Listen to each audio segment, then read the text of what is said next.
Hello everyone, I am Tacit and I'm going to be going over the new Gems of War hero class of the Spiritwalker. Of course, a Spiritwalker being the new hero class for the new Volpacia kingdom. We'll be getting plenty more things related to this kingdom over the next few weeks, as well as a pretty good mythic for it. We'll be getting a whole faction for it, and all the standard stuff that a new kingdom tends to roll out on the first 5 weeks when it ends up being introduced to the game. So today, of course, with the new introduction of the new hero class, we're going to be going over a bunch of teams for its strategy and just using it pretty much maxed. I did buy up most of its levels. I got to 70, which is everything except its very last perk. However, all the copy-paste in description for all the teams will include this final number, as we could just add it in the end, because all of them would just run the third trait. Luckily, it doesn't really get anything too useful at 100, so this is among one of the hero classes where you could keep it in its state. Anyways, what is this hero class actually doing? So, Spiritwalker is the strongest cast-resistant hero class in the game. It reminds me a lot of Sentinel, but in a spell tankiness kind of way, instead of a skull tankiness. So, the first thing that is really relevant on it is that it gets to drain 2 mana from a random enemy when an ally casts a spell. This is random, however, this does allow you to potentially get rid of empowers. So if the enemy's running a double empower team, well, you are very likely, even just with 1 empower, to end up taking out one of those 2 with your mana drain. You can also offset this with the new weapon, which is actually really insane. It might be among one of the stronger weapons in the game, but we'll get around to that as far as hero class weapons. And on top of that, it also has spell reduction, so even if the enemy does end up getting a cast, as 25% spell reduction naturally with an additional 20% off of its perk, which is not 45%, but it comes out to like 36 something. I don't remember the math. But basically, it's additive, not multiplicit. So, I mean, it's multiplicit, not additive. So you do only end up getting partial reduction as it reduces it by 25%, then by 20%, rather than a full 45. But you're still basically reducing down their spell damage by a solid 1/3. So you can kind of calculate it quickly that way, as you're blocking slightly more than 1/3, but it's probably just round down anyway, so it's probably about 1/3 in most situations, as far as how much effective damage reduction it will have. As far as your perk setup, first one, you could run either Web or Life. In this case, we're running Life. For the second one, you're almost always going to be running Cleanse. There are some situations where you might run in last slot with a weapon that might be enticing to run with this. However, a lot of teams will not run it in last slot due to the new weapon, which we'll get to in a second. As the weapon is very relevant on this one, unlike some in the past. Next up, it has either a spell reduction or an entangle, which is really good. You can either invest completely into the 1/3 reduction instead of the 25% spell reduction, or alternatively, if you feel like you have enough mana drain already, you can go for entangle. Of course, entangle, very strong. Normally tried on hero classes that have both freeze and entangle. However, just having entangle itself is also good, just to make sure you don't do skull damage. And of course, you still have the 25% spell reduction even going with that as well as all the mana drains. But if you just want to go super spell reduction, you can go down that route. It does have a natural 50% mana start. This will probably be used in most situations, especially if not being used in a full team of Wargare and you're just trying to mostly use it for its weapon and its other perks, like mana drain and such. So normally, similar to many 50% hero classes, it will end up running with that. The other two that it gets, the main relevant other one is Leaf Storm. So having a Green Storm to go with the Wargear that spams a bunch of greens can end up being pretty good. That guide ended up coming out this week.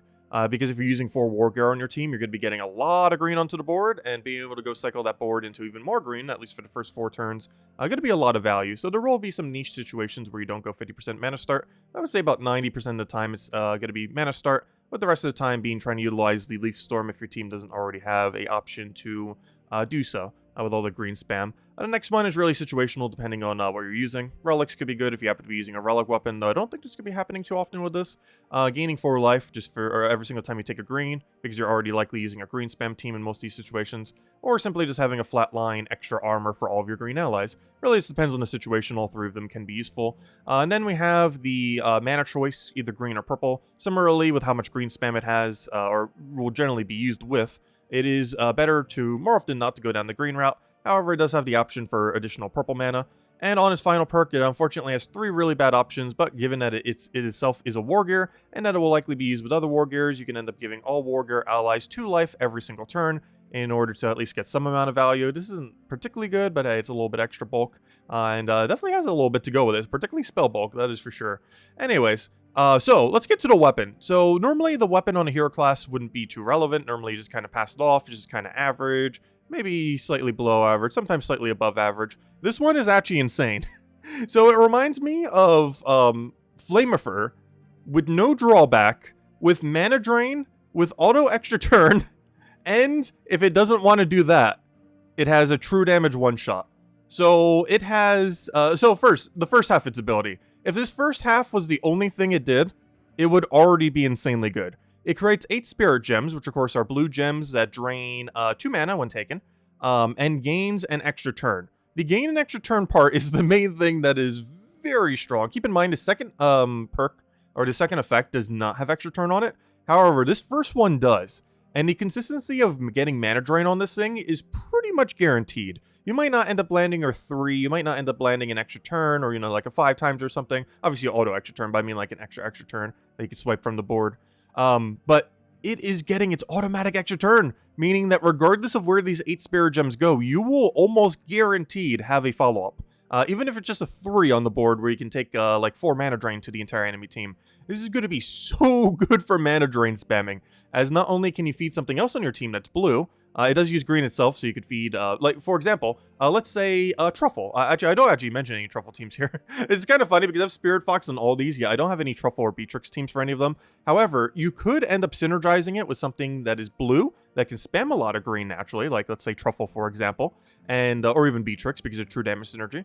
And then you just get the mana back, and you just keep cycling back and forth. Alternatively, you can just use this because, well, it's a mana drain. You can simply just drain out the enemy team, get it very easily, get your blue mana, fill into whatever you want, anything in the game, and then you're good to go. And if you don't want that option, or you need a finisher, or you just need a damage source, it has a true damage poke. It hits randomly, unfortunately. However, it's double its magic as a true damage poke. +3, I believe it is. Yeah, +3. It's double its magic +3.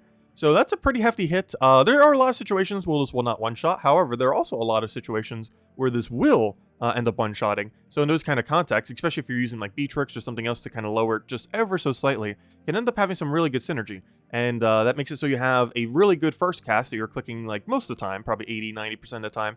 And then you still have a true damage finisher. Because one issue that some of these troops like this have is that, yeah, they're good for mana accumulation, they're good at disabling out the enemy team, but they don't do anything else than that. However, now that we have the choice option, well, it can now act for a very strong true damage finisher on top of its already insanely good first half of its ability. So, insanely good weapon, definitely make sure to get it. Luckily, you can get it for free. 250 wins with the hero class will get it for you. Alternatively, you can also spend, I believe, 500 gems to get tier 4 in the shop. Though it is advised to get to 250 wins, as it is way cheaper than mass buying this, as we spent like, what, 3,000-4,000 to go get it to where it is right now. However, the cheaper way to do this event is spend 0 gems, as you normally would for a class event, or alternatively buy tier 5 and end up getting the weapon instantly, so you can skip the 250 wins. Though, of course, 250 wins does not take that long at all. With the hero classes, it doesn't matter what kind of win you do, you can literally just do it on Explore 1 and just kind of kill out very quickly. Anyways, let's go and start getting into a couple teams, all of which are in the description below if you want to go and copy-paste any of them. Actually, you know what? We're actually going to mess with a couple of them, too. Actually, all of them, except for the one related to the event. Well, I guess we could mess with that, too. Well, it's pretty straightforward. It's the same as any event. But anyways, let me go to, I guess, Golvania. Why not? Let's do it on Golvania. So, first things first, this one we won't show, but it's pretty straightforward. It's a standard class event team. We mentioned this in the Monday video as well. But if you still want to copy-paste it from here, here it is. It's just, quick kill Black Manacle. You can put some more damage on it if you really want to, but it's mostly just if you're doing the free battles, not really buying into the event at all, just to kind of get it done. Next, we have the actual teams. So, Power Drain. So this is going to be kind of a Flamefer Zul'Goth build, or Skia Crown Zul'Goth build, except we're using it with the new weapon. So we're just going to cast a Leprechaun out, and one nice thing about this weapon is that we do have auto extra turn on it. So whenever we get to cast it, we will automatically get that extra turn there. So we'll start getting our mana up, start getting that rolling, and we should be good to go. So, of course, you know who uses blue mana? Zul'Goth. So, oh no, he would miss. Oh, that's unfortunate. But luckily, we don't have to worry about this missing, because it has auto extra turn. We already got some value, and it's still our turn right now. So we can end up taking a bunch of pokes. Of course, in the context of this team, at least in Explore 12, you wouldn't really use an Explore 12. It's more of like a PvP-like version. Mostly because, of course, we don't have triple damage burning, so we can't end up utilizing the extra damage from that. So it's not going to have that speed. But it does still have the mana drain. It does still have the feed into Zul'Goth. And, yeah, it's an alternative for it. It definitely can end up working out to be somewhat half-decent. And basically, it's using a double mana accumulation base and just using it into a Zolgoth then with the new weapon, and just to get a lot of mana drain. Of course, with the Empower, you can end up getting it pretty quickly. I believe almost all these teams end up utilizing an Empower. Just good to try to counter double Empower if you're using it in any kind of PvP-like situation. So next we have 4x Wargare. I personally feel like 4x Wargare is a little bit clunky at the moment. It has potential to be ridiculously strong going into the future. I just feel like it's lacking some options at the moment that will be fleshed out over time. But as it currently stands, they could definitely use a bit more options than what they currently have. But anyways, so this team is basically just going to be looping the green. We have a lot of power that way. Whenever we have alignment on this, we can just blow up everything. Similar to when we were just using Zolgoth. Of course, we could feed blue at any time into our other troop. Hopefully we land here. We do. I want to feed blue to it. Before we do, let's go take another skull. Also, we're not even running with a skull-oriented lead right now, and it's still getting so much value. Oh no, stop getting mana. I'm trying to get no mana so I can cast you. There we go. No, we still have an option. Come on. No, we still have an option. Fine, I'm still casting it. I want my mana. So, of course, one thing that we could do is cast that to feed back into the other thing. Unfortunately, somewhat missed there, so fine, I'll just take the skull. Oh, also, one thing to mention with this weapon, it does have Fairy Fire on it. The Fairy Fire takes effect after the cast. So, what I mean by this is if you go to true damage route and you hit the thing that's been Fairy Fired, on the turn that you initially Fairy Fire it, it will not do 50% more damage. And the reason for this is the damage gets calculated before the Fairy Fire takes effect, as do all of those effects that are additional on the weapon. Also, I didn't really go over that on this weapon, as it's more on the hero class than the weapon itself, even though we're using the weapon on all of them. However, the weapon does also get enchant whenever it ends up casting, so that's pretty nice. So as far as the team we're using right now, this is I'm just double checking his boost ratio. Okay, it is based on skulls. So this is basically a very safe early game build. This is built to be entirely just early game kind of defensive team. I did use the Tesla on it, but it's mostly because Tesla puts it together really well. The other reason I use Tesla is even if you're a brand new player who just started, we're getting an Adana rework in about a month. I can't remember. Was it early April? Sometime like March or April or so, we're getting an Adana rework. And with that Adana rework, we will also be having another Adana event. And during that Adana event, you could very easily get a Tesla. So even though it's a little bit higher rarity, it will be very accessible in about a month from now. So you'll be able to go build it then into a team like this or any of the billion teams that Tesla are really good with. But I figured I'd use this as the base. Everything else is nice low rarity. This you just get from throwing some shards at the Dugaroth Underworld faction. This is the weapon you get for free from 250 wins on a new hero class that you'll probably have by the end of this weekend. Tesla you can get during the Adana rework, or if you already have one, you're good to go. And Leprechaun is just an RNG drop, but it's a low enough rarity that you will likely pick it up pretty early. Also, we got some Fairy Fire value there. Not much Fairy Fire value, but a little bit there. Also, one thing to keep in mind, even though Tesla does not use magic, she does still boost ratio from magic amplification. So something like a 50% amplification from Fairy Fire does indeed increase the amount of damage that Tesla does. So it does have synergy there. So you can end up casting this, get blue mana into that, mana drain the entire enemy team, and have 50% more damage onto their first slot, which in some situations might actually be enough to kill. Hey, look at that luck. We got a Nisha. Oh, also, we finally got Brown Dragon. I know it's a little bit of a tangent, but you know what we'll be able to go get soon? Look at that. No Brown Dragon here. We can go get Diamantia. We'll have it next month. Diamantia video soon, TM. But sometime next month, we'll finally be able to cover the very broken Diamantia. But until then, yeah, that's pretty much the hero class in a nutshell. Very good spell spam, has like an entangle spell spam mix.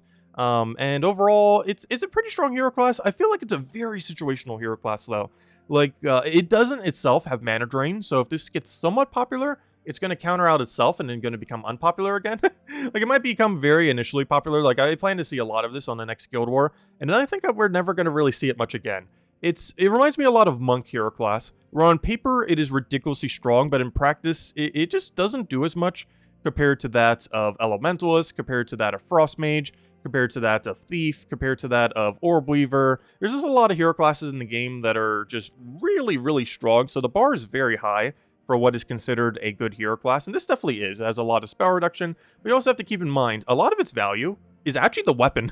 I feel like the weapon is better than the hero class itself, as the mana drain on its final perk is very inconsistent, and you don't really need spell reduction if you're already mana drain spamming the enemy team anyways, and aside from that, its perks just are very average. There's nothing too special here. It does get like some extra cleanse for itself, it does get that extra magic bulk and other ways to deal with it like entangle.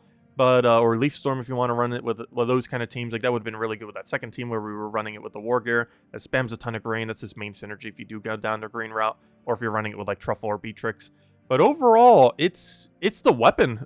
It's the weapon that's almost all of this thing's value. So highly advised. Even if you're not maxing out this hero class anytime soon, at least get the 250 wins to get the weapon, or the 500 gems to get the weapon. It's advised to do the 250 wins and do it that way, in order to end up getting the weapon, as it is probably the MVP of this new hero class. It is by far the main value, mostly because of its first perk. I can't believe they actually added something like that. A 8 spirit gem with no punish, assuming you're not frozen. However, if you're using this hero class, well, you have extra turn freeze, or extra turn cleanse. Also, you could just use a hero class that has immune to freeze. You can use any of the many. Actually, there's an easy way to search for that too. I believe it's underneath the frost tree. Let me just double check real quick. So if we go to something like Frost Mage, we can actually look this up. So let's see, let's just say Frost Mage. Obviously something like this is immune to freeze. I believe it's under this tree right here. Yes, insulated. So what we could do right here, you can see this is the water tree. So if you ever want to know what has immune to freeze, or you could do this for like any of the other trees, there's actually a feature they added about a year or two ago. If we go under talent tree, we can go under the talent tree of water, apply filter, and here are all the hero classes that you might want to run with it. These all have immune to freeze. That doesn't mean they also have immune to stun, but they do have immune to freeze, which are Corsair, which also gives you a lot of blue, Elementalist, which oddly enough also has immune to stun. I wonder why he's so used, because it has immune to stun, it has immune to freeze, it has immune to a billion other things, it has one of the best extra turns in the entire game, gosh, as Barrier on Brown. But anyways, just use Elementalist. There's Frost Mage, there's Monk, there's Sun Spirit, there's Tidecaller, and in other news, you can use Elementalist, so you got it covered there. But there we go. Anyways, overall, decent hero class, though insanely good weapon. Is what this one comes down to. Definitely make sure to get that weapon. Of course, you can get it at any point, not just this weekend. Even once the event is over, just get the wins on the hero class at any point, and you're good to go. And you can also get the hero class at any point. Just complete out the Volpacia Kingdom, go do a little storyline at the end, which is literally just 4 quick battles, and then boom, you can start earning XP and just use that on your team and go from there. But anyways, guys, that's a full rundown on everything. If you want to go copy paste any of these teams, feel free to do so in the comment section below. I mean, in the description below. I'll also have it with all 7 of the perks if you happen to max it anytime soon. Though the 7th perk doesn't really do too much. It's just some extra HP per turn for all Wargares. But it's better than nothing. Anyways, guys, I hope you all have a wonderful week. Best of luck with the event, and I'll catch you all later. Goodbye, everyone, and thanks for watching.